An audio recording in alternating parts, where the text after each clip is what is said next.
Hey, in this episode of Franchise Secrets, I answer the question that I get all the time. Is my business franchisable? There's 10 questions that you should really ask yourself.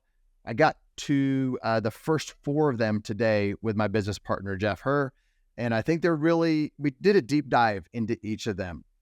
So if you're thinking about franchising your business, this is a must listen. If you are a franchisee, this will be helpful. And if you're a buyer, you're wanting to buy a franchise, I think the same questions that I have for people that are wanting to franchise their business are relevant to you as you're thinking about buying a franchise. Hope you enjoy the show.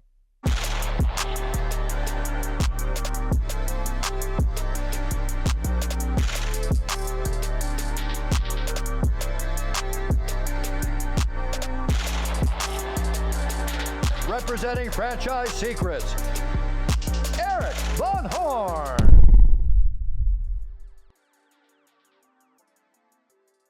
Jeff, welcome back to the show. So good to be here. We're going to talk today about a question that both you and I get all the time. I would imagine franchise consultants and brokers get this, and people that have customers coming into their store, or they're going out to their houses and they have a somewhat of a brand, a strong brand, something that's unique. They get, are you a franchise? Are you a franchise? And then they think like, I wonder if I should franchise my business. And then people say, I'll be the first one to buy your business if you franchise it, which, by the way, that never really works out. But I wanted to have a show about questions to ask yourself. Is my business franchisable? And we normally have calls about this all the time. So I think this will be something that business owners can listen to before they are on calls with us, or really help them really see if their business is franchisable. And if it is, do they really want to turn it into a franchise?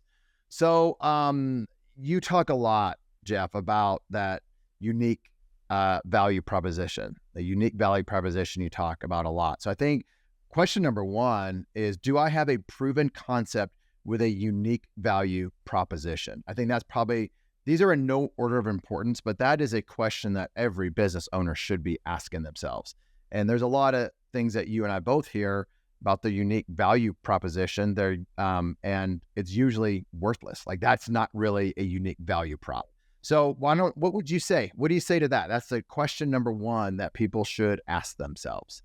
So we kind of use a little bit of a different term when we talk about unique value proposition. We call it reason to believe, right? You have a company, you have a brand, you want to go to market, you're thinking about franchising it. You're at the early stages, right? You're going to need to attract what they call pioneers, people that are willing to understand that you are a startup and that there should be a proven business model here, but that you may be new to franchising, or at least the brand is going to be new to franchising when you first launch.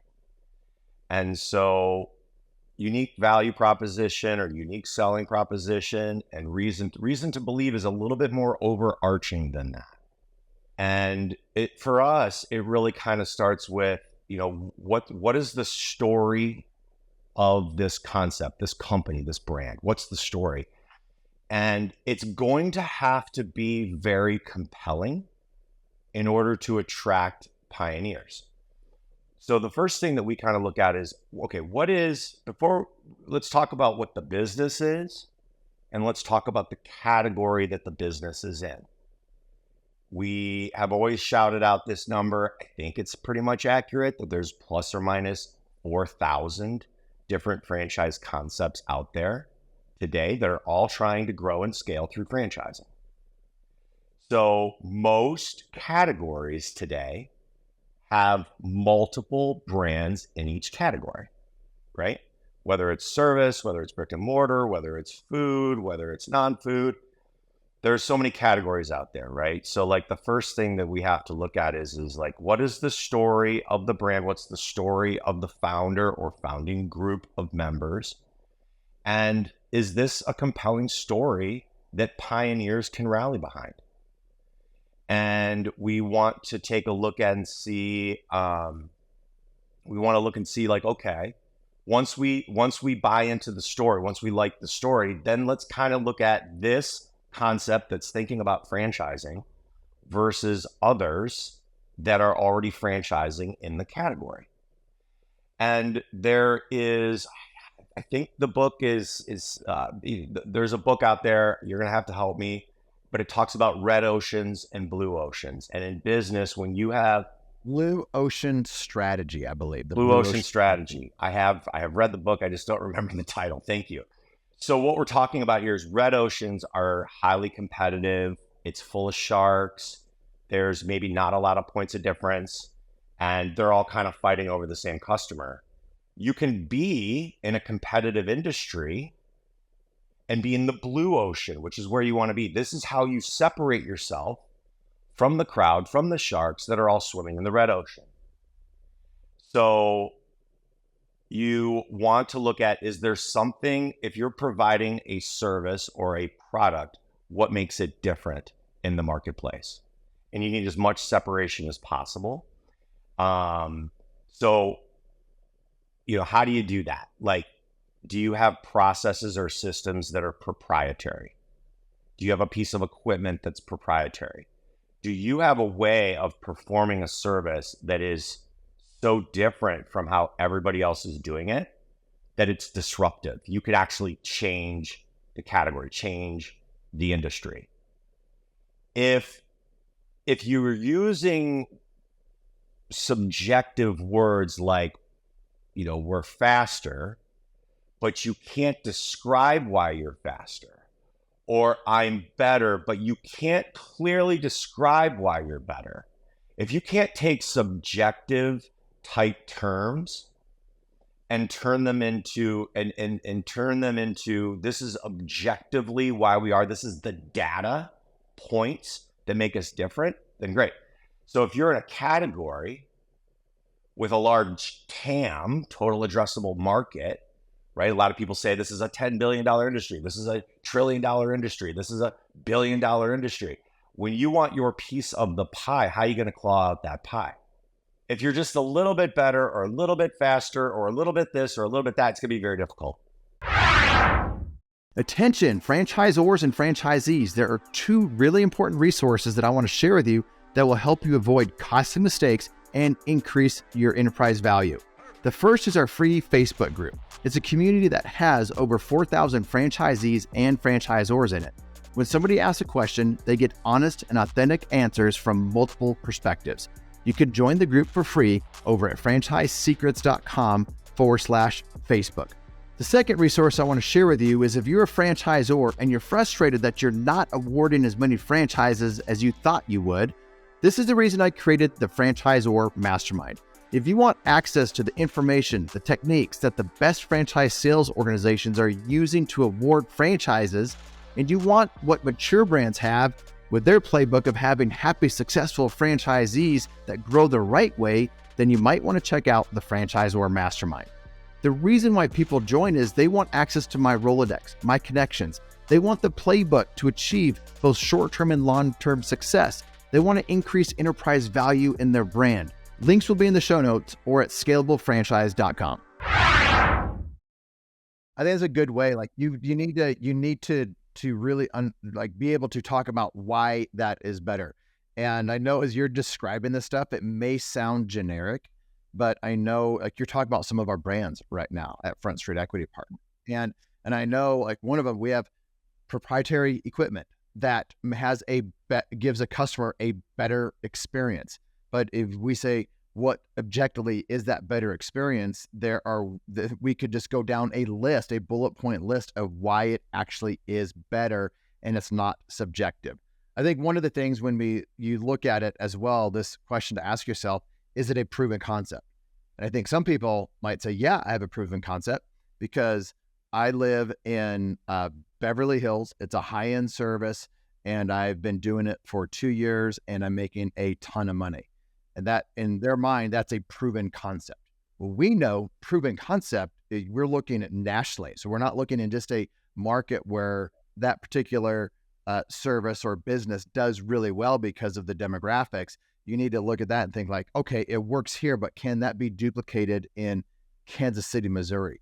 Can that go into Virginia? Can that go into, average America? Will it work there? And if it's, I think that it will, that's not really it. Now, if you have competitors that are doing it, that's better.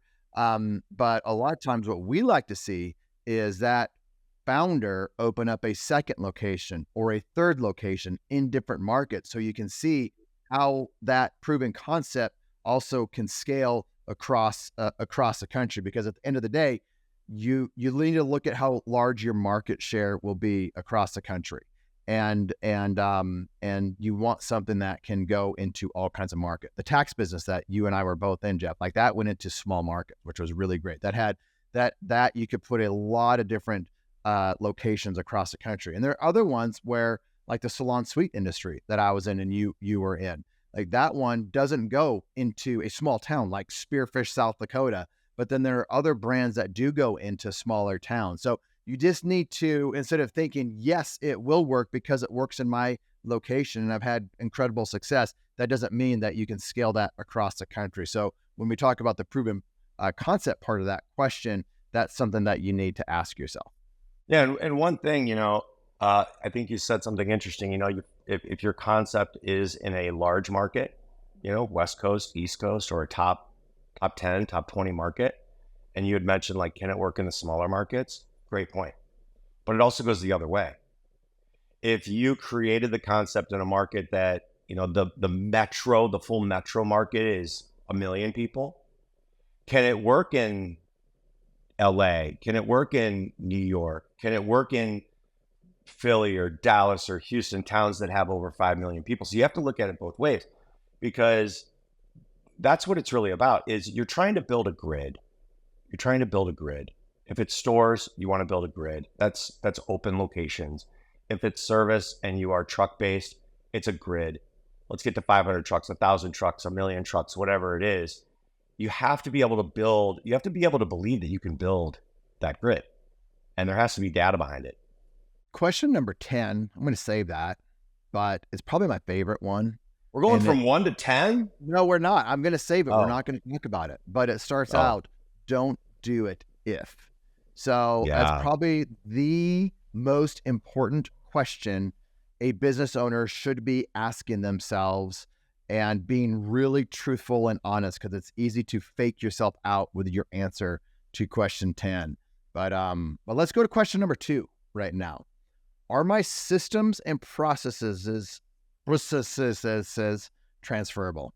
So I don't want to say that again. Are my systems transferable? Because I can't say that other word very well, Jeff. That's right. But we all have in our businesses, we have SOPs. At least you should.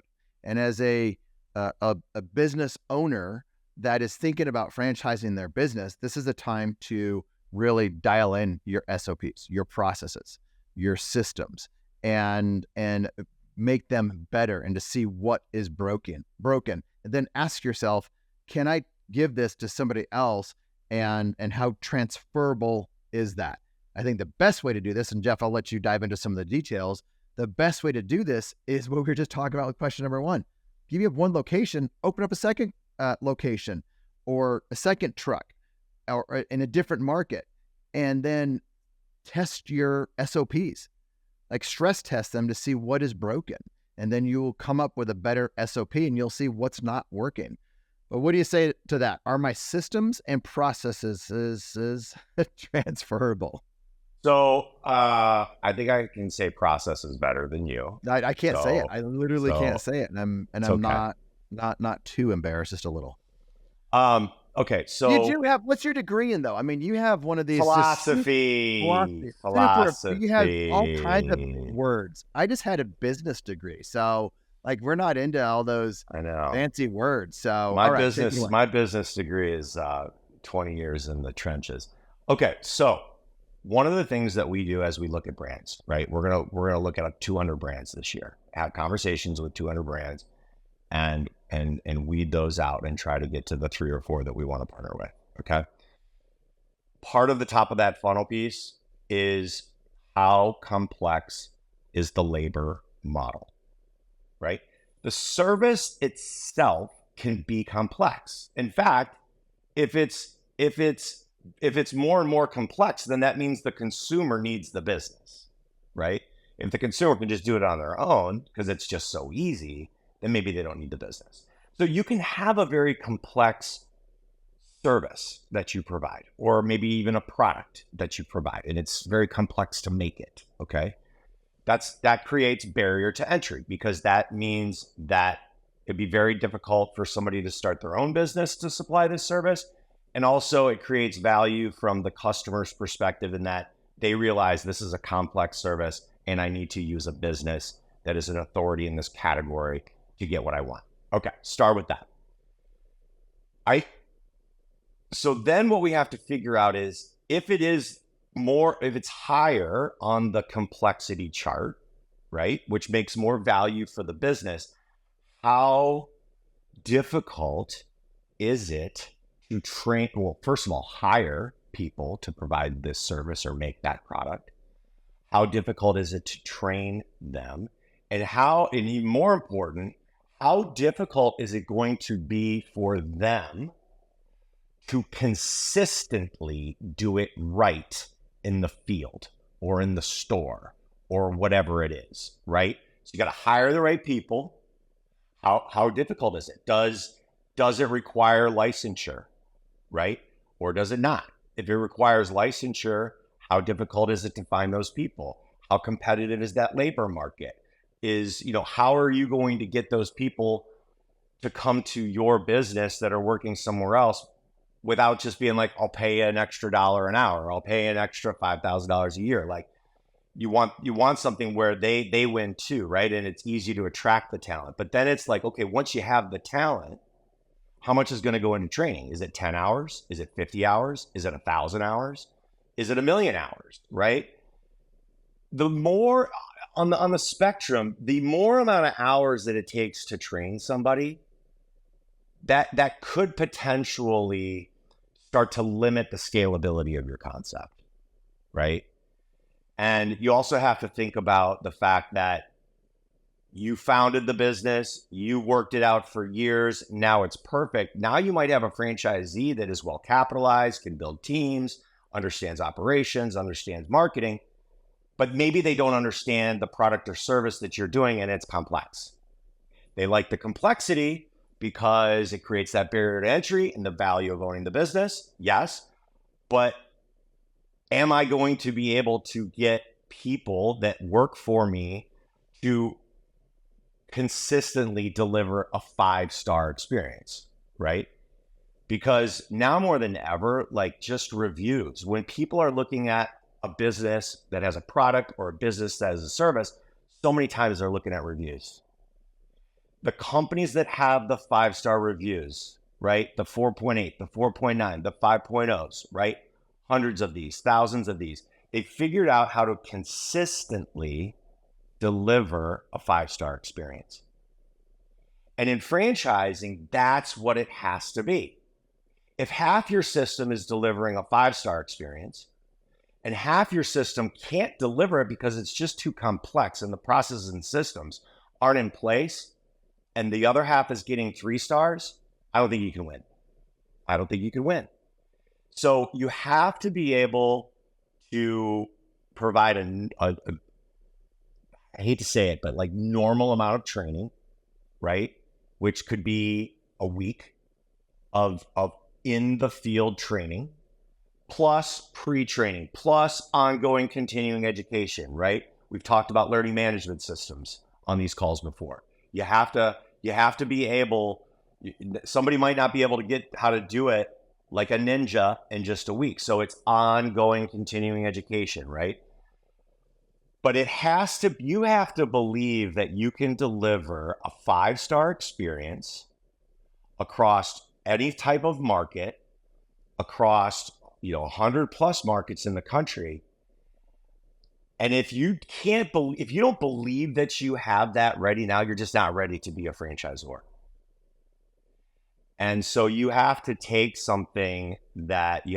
whatever the business is offering, and you have to be able to create that training and education and how to hire the right people, how to train the right people, but most importantly, how to make sure and ensure that those employees in the field have the tools necessary to always consistently do it right every single time, which is a tall order.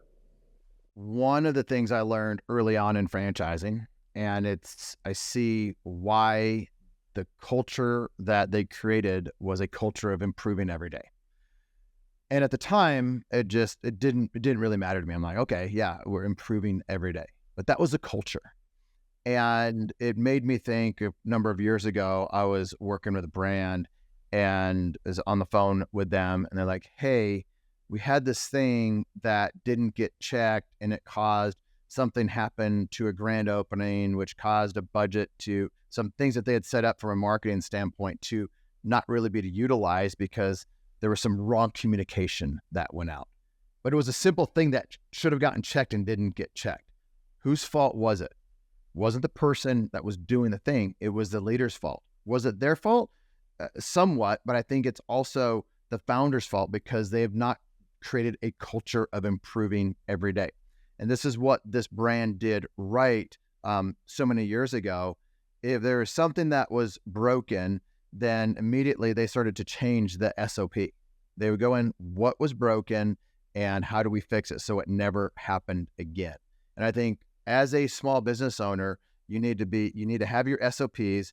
You need to revisit them. And if stuff gets old, stuff gets outdated, new things happen, and you always need to be improving those SOPs and having an eye on them and seeing how they're working, what needs change, because like it's the simple things that will mess stuff up. It's a simple not checking something, not double checking. And this is in my own, as I've had my own businesses and just even things with podcasts. I have a checklist on my podcast because I think it was Robert Kiyosaki or another important guest, and I forgot to hit record. We're 30 minutes into it. I literally forgot to hit record. It was Robert or somebody like Robert. And I'm like, you've got to be kidding me. Because I was so nervous of having the moments. I wasn't thinking about all these things I needed to do. So I had my guy at that point that was helping with stuff. I'm like, we need to create a checklist on what needs to happen every time I hit record. And it's just like opening a store, closing a store checklist, closing the cash register back when, I was at Walmart. We had this closing the cash register thing when I worked there in college. But you just really need to dumb it down. I think founders need to understand that it needs to be so simple and so specific that you could just put a VA from the Philippines doing that same task and it gets done with the same accuracy as somebody making $85,000 to $100,000 a year doing those tasks stateside.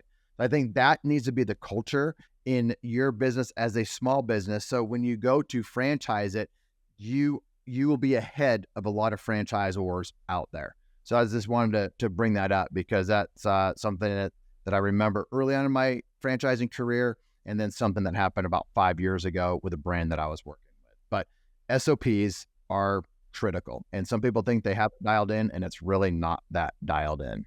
And one more quick comment before we go to the next question. These SOPs that you mentioned, or anything else, nothing is ever done. Nothing is ever done. Whatever is in your learning management system today or in your operating manual today, that is just today's version. It has to constantly evolve. I always talk about the good old fashioned like iPhones, right? I think the 16 just came out. Jeff, you want to look at a 16? It's right here, man. It's right there. I mean, you're fancy. You're fancy. Yeah. You're fancy. Yeah. So, but the point is that guess what? The 16 iOS came out, but I'm sure in like a week or two, you're going to have to download 16.1, then 16.2, then 16.3. And guess what? There's somebody working on iPhone 17 right now. There's a team working on iPhone 18. There's probably a team at Apple right now working on iPhone 30, right? Because it's never going to be done. The phone is never going to be done. There's always going to be new things to fix. There's always going to be new features to add. But that's the key. Every single thing in your system has to continue to go up into the next level of the model, the 2.0, the 3.0, the 4.0. And that's the only way you can stay ahead. The culture of improving each day is a culture that you want to have in your brand. I think one of the biggest reasons to have that, there's two big reasons. One is you want your team at the corporate office to be improving each day. Also, it sends a message to your franchisees that we are not perfect today, and that's okay. We are going to get better every day, and we're never going to fully reach perfection, but we are always going to be working hard to get better. Something happens, it goes into our culture. We're improving each day, and everything is always improving, always getting better. And if the franchisees can get behind that versus seeing, oh, it's not perfect, I'm mad, I'm angry, I'm going to send this email, I'm going to send this text messages, because that's what can happen if the franchisees set the culture in your brand. So I think, founders out there that are thinking about franchising your business, like think about that, the culture that you want to have in your business, because you set the stage before you have franchisees in it. And this one, of improving every day, that is one that I think most franchisors should have in their culture. All right. Number 3, how strong is my brand, and am I ready to invest into it? And that kind of goes along with what we were just talking about, because you're always going to strengthen that brand as you grow into the marketplace. Your brand name, brand recognition is going to grow. So, but how strong is it today? And Jeff, I know you and I both learned, and you learned even more from our man Gary, who is incredibly smart around branding. And some people out there thinking, I've got a great logo. My logo is amazing. I paid $10 on Fiverr, so I leveled up. I got this logo that is killer. And then other people are going through a brand matrix and going through feelings and colors and on all of this different stuff. So I think the question is, how strong is my brand today? And am I ready to invest into it, both financially and time? I don't know who comes out with these lists, like Fortune, or I think it might be Fortune, whoever it is. They talk about the most adored brands, companies in America, right? And if you look at that list, when you look at that list, you're like, I get it. That is a brand. That is a brand. That is a brand. Like what is a brand, right? What is a brand? So one of the things that we talk to founders about is, because everybody wants to build a company, everybody wants to sell a company, okay? And when you're taking a look at like financials of a business, like how are we doing? Like one of the other pieces of the financials is like a balance sheet, right? How much cash do you have in the bank? How much money do people owe you? What's the hard assets that you own, right? And then what are your liabilities? And then it's like the company's worth X. The thing that I love the most about looking at that balance sheet, so all those things, by the way, are very objective, right? Money in the bank, assets you own, all this other stuff. There's only one thing usually in a balance sheet that is subjective, and it's the best part of the balance sheet. It's called goodwill. Okay? Goodwill is the value of the brand, right? The brand to the outside world, right? So if somebody buys a company for 10 million, they could see that, like, the cash in the bank is this, the hard assets are that, and the remaining part of it is like the value of the brand. That is the most exciting part of a balance sheet. It's also the most exciting part about selling a company. It could be the difference between a multiple of 8 or 10 or 12. How compelling is the brand, right? So let's kind of reel it all the way back. We just talked about reviews in section number 2. One of the things that we do when we look at a company or a brand is we go to the reviews, because we want to see, is there an emotional connection between the customer, and the company that can be seen through this review. And if you see that in the reviews over and over and over and over again, that's a great data point to say, okay, there's a real brand here. It's not necessarily like who's providing the service or who made the product.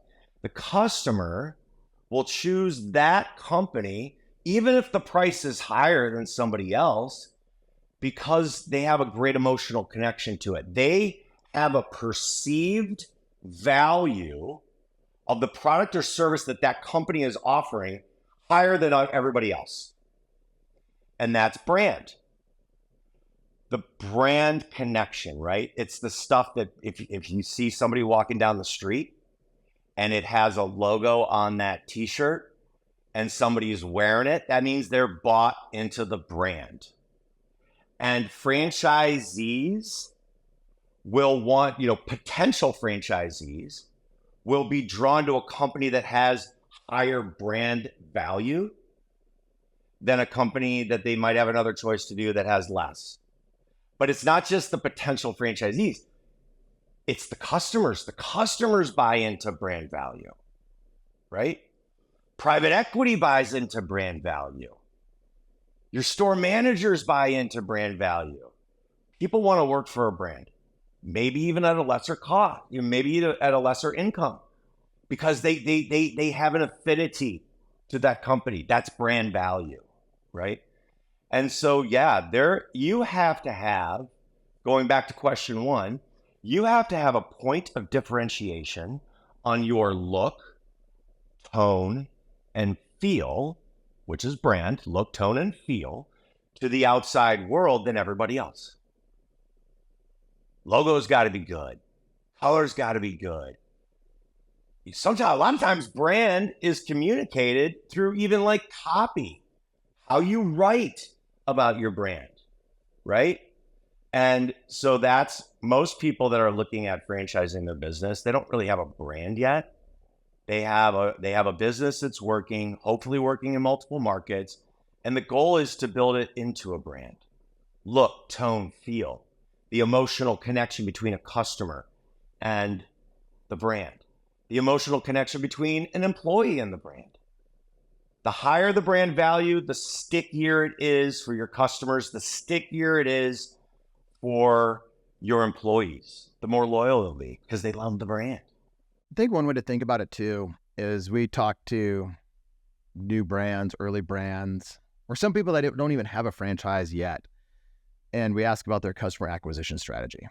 And then they start talking about their brand. We talk about customer acquisition. They start talking about their brand. And they said, you know what? One of the greatest things about our brand, our location, our stores are we don't have to pay for leads because we got so many referrals.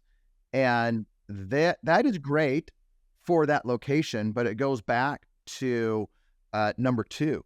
Are your systems transferable? Do you have customer acquisition strategies that are transferable? That is not transferable. So when you think about your great customer acquisition strategy, it needs to be something like if you're going to a new market, how would you get customers? And they're not going to be referrals. So some people, they think they have a strong brand name because they're in their location. They've been doing it for 20 years or 5 years, and they've got you got all these 5-star reviews. They don't have to pay a lot for paid customer acquisition. I think, that's the second part of the question. Am I ready to invest into it? Am I ready to invest into the brand so my franchisees out in different parts of the market can enjoy that same strong brand presence that I have in my local market? Part of that is your website. And yes, I was going to say that. You stole it. Right, it's so true. You have to invest into your website. It needs to be right. You need to have a ninja on your website because you need to have the right links. You need to have the right information on that landing page. That landing page needs to be written the right way. There's so many things that go into it. So that's when I talk about how strong is a brand. You ask yourself, how strong is your brand? Am I ready to invest into it? You need to be thinking about SEO, the right website. to be able to help your franchisees get strong brand recognition in their market, just like you enjoy today in your current market? Potential franchisees of your system are going to go, they're going to look at your website. Yeah, they're going to look at all your web assets, right? They're going to look at your website. They're going to look at your Facebook. They're going to look at your Instagram. They're going to look at your TikTok. They're going to look at your YouTube. They're going to look at they're going to Google all about you, right? And so all of these pieces have to be compelling. Like, you have to be, even if you are providing a home service today, your social media assets need to be clean and crisp and compelling and telling stories of customer victories because they used your brand. And yes, the website has to be clean and look good and easy to navigate. Think about, when you look at your own website, think about, like, if you were the customer wanting to get something done quickly, like, how easy is it to click through to get what I want? Or do I have to find the sitemap because what I want, I can't even find, right? And so it's all the web assets. You got to level up on what those look like before you go to market. One of the things we talk to our brands about, and just, as we have conversations with people that we're thinking about working with, we immediately go to territories. And they're like, what's great about us is we have large territories. And by the way, some people think having large territories for their franchisees is the answer to question number one. Do I have a proven concept with a unique value proposition? Unique value proposition is not bigger territories, but they think having bigger territories is great. It's a great thing for their brand. It's a great selling proposition. It's probably the opposite of that. You don't want to have too small territories mapped out for your franchisees, but you don't want them too big. Because what happens, if you have territories that you could fit 3 locations in, and then you just give it to a franchisee for with 1 location, they put that location somewhere in that territory, that brand's going to be weaker there, especially as competition moves in and they put in 3 locations of their brand. Now you have people are going to naturally think you guys are everywhere, meaning your competition is everywhere. They must have a strong brand. They must have a really good company because they're popping up everywhere, versus you having 1 location when you should have 3. So you are not penetrating the market. Your franchisees are not fully optimizing that territory. And so I think that's something that I wanted to bring up here, because that really goes along with brand. Your competition is going to outbrand you because their territories are the right size versus you thinking you're doing the right thing, but actually you're doing the wrong thing. And you're doing the wrong thing for neighboring franchisees too, because now they don't have the ability to have their strong brand recognition in a market that has, 20 locations of your competitors, and you have 7 or 5 locations because you thought you were doing the right thing of having really large territories so your franchisees could try to make more money, but you handicap them because your brand is weak. Strategic defensibility. It's one of the things that we look at. You want to hit that real quick and then go to 4? Yeah, I want to comment real quick. So, like, think about like Dunkin' Donuts in Boston.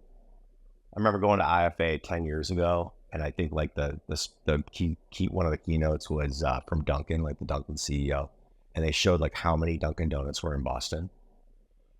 Like, that market penetration, I don't know how many Starbucks are in Boston, but certainly not as many as Dunkin' Donuts. Like, I would be concerned about opening up a coffee shop in Boston because Dunkin' is so fortified there. Take it down to the other way. I live in Cincinnati, Ohio. The number 1 trade area, the number 1 neighborhood for a business is called Hyde Park, in my opinion. That's the number 1, without a doubt. There's this guy, it's not a franchise. Some guy's got a nail salon in Hyde Park, 8,000 square feet. 8,000 square foot nail salon. It's busy from opening to close every single day. So much so that like people couldn't get in there for like 3 or 4 days, and people don't want to get their nails done. I think they want to get it done like today or maybe tomorrow, but not wait 4 days. So the guy decides to open another location, not down the street, not in the next trade area, across the street from himself. He opens up another 10,000 square foot location. That thing is sold out. Now he's got an 8,000 and a 10,000 square foot location completely booked all the time. Another problem, right? Because now that the 10,000 square foot one is done, he's got the same problem. Can't get people in for 3 or 4 days. Decides to open another location. Doesn't put it 5 miles away. He opens a third 10,000 square foot nail salon in the same exact trade area right down the street. Now he's got 28,000 square feet of nail salons. This is not a franchise, but all in one trade area. How scared would you be to open up a nail salon in that zip code, in that trade area? The guy has fortified it. He's strategically defensive. He's got strategic defensibility against anybody else that wants to come in there. He is the king of that area. And you have to be able to think like, okay, if I do territories that are this big, can I literally own the market and have all the market share? It's going to be impossible. Territory's your gold. Make it small, penetrate the market, and own market share. I have multiple examples of that from that franchisors and franchisees would, I've heard from them and I've seen it to be true. In one business model, they opened a franchise, had really successful location, and they opened up one right across the street, because they didn't want their competition moving in. And guess what? Both did really well, and they ended up opening up a third one as well. Closed-minded business owners, closed-minded franchisors and franchisees will think like, oh no, I'm going to steal from that other location. And if you have that mindset versus like defending your area, you're just gonna lose. Like that's a losing mindset to have that. So how easy is it for that guy to manage the business when he doesn't have to get in his car and drive anywhere? No. He can walk to all 3 of his locations versus getting in his car and driving 10 miles this way, 10 miles that way. Like, can you imagine if they didn't do that, and then all of a sudden your competition? We all hate the competition when you're out there on the ground. That's the point. You see their competition going in and out, and knowing that those could be your customers, and are also stealing from you. Like, no, thank you. All right, number 4. Do I have a strong customer demand in multiple markets? We touched on this early on. But can your business be successful in other geographic locations? So just because your business works well in your region, your city, your state, your area, it has to have this broader appeal across the country to really be successful as a franchisor. And, an example of this is weather related type systems. That might be restoration. Restoration companies can do very well anywhere, really, but they do exceptionally well when there's an event like a hurricane coming through where your house is in Florida this week, Jeff. Like, if there's damage that happens, there's an increase in demand for that service. The same with roofing. When I was in the roofing business, we knew certain markets had increased demand. And sometimes that increased demand is a bad thing, because there's so many people that come from outside of your state to go where the demand is. And that could be bad for your particular type of franchise. But you need to be looking, and you need to fortify your brand. Let's say you're in the restoration business or in the roofing business, and you are primarily storm focused. You're a storm chaser in either of those. That's not really franchisable, because there are not storms like that, like the hailstorms where we live, or the hurricanes, on the coast. Like, that's not something that's franchisable. But there are retail components to that. Roofs need to get replaced, whether there's a storm or not, in other parts of the country. And so maybe you start to make your business more valuable by not being 90% storm related, and you are more retail focused, going to the customer in outside of the storm. So that's one way to understand if your business has a demand in multiple markets. I could go on, Jeff. I have some more examples, but what would you say to that, having that strong demand in different markets as a franchisor? Yeah, I mean, that's what it's all about. It's, first of all, that's kind of like the first law of economics: supply, demand. supply, demand, supply, demand. Yeah, how you have to, and kind of referencing back to like, one of the previous questions that we dialogued about is if your business is on the West Coast or East Coast or in a large town, are you succeeding because you have smaller demand, but there's just millions and millions of people so you can survive? Can you take that same piece though and take it into a smaller town and still capture enough customers so that the unit economics work? So you and I have both been a part of brands that were seasonal, right? So the demand is very high in season, the demand is lower off season. Fine. So many businesses like that. Anything around landscaping, for sure. We were in the tax business 20 years ago with competing brands. Like, so that's good. But like, is it something that people, here's maybe a way to talk about this is with your company, does the customer need you or want you? Need or want? That's something that we look at. By the way, my whole career has been in partnering with businesses where the customer wants it. Now, the customer that wants it will also say, like, if I don't get it, like, I'm going to die. Like, I do need it, but I want it. I want it so bad that I'm willing to pay it, a premium for it. Like, that's been my career. There are a lot of home services businesses where if your roof is leaking, you need a roofing company, right? My plumbing is broken. I need a plumber. My electric is busted. I need an electrician.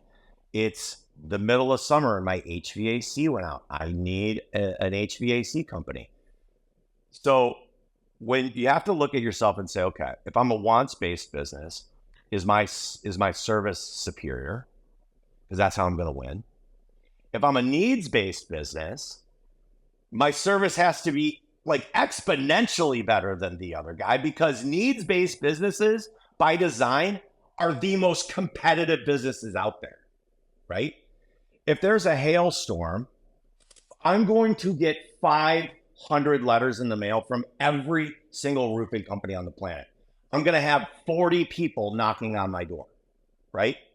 So whether your needs or wants doesn't matter. Like, the demand could be either way. But like, once again, do you have do you have a definable reason why you are better or faster or stronger or bigger than the next guy so that you can capture the business? If you're in a business that is just so hyper niche, it could be very difficult to scale and grow that business nationwide, and maybe shouldn't be a franchise because demand is extremely acute. Maybe the ticket price is through the roof, and the customers that you can service creates a very profitable business, but that probably will lead to territory availability in all the markets. Within each market, fewer and fewer territories, because your product or service is just so niche that there is a finite amount of demand that you can actually service. I think, I have other things to talk about with this around demand. We're at number 4.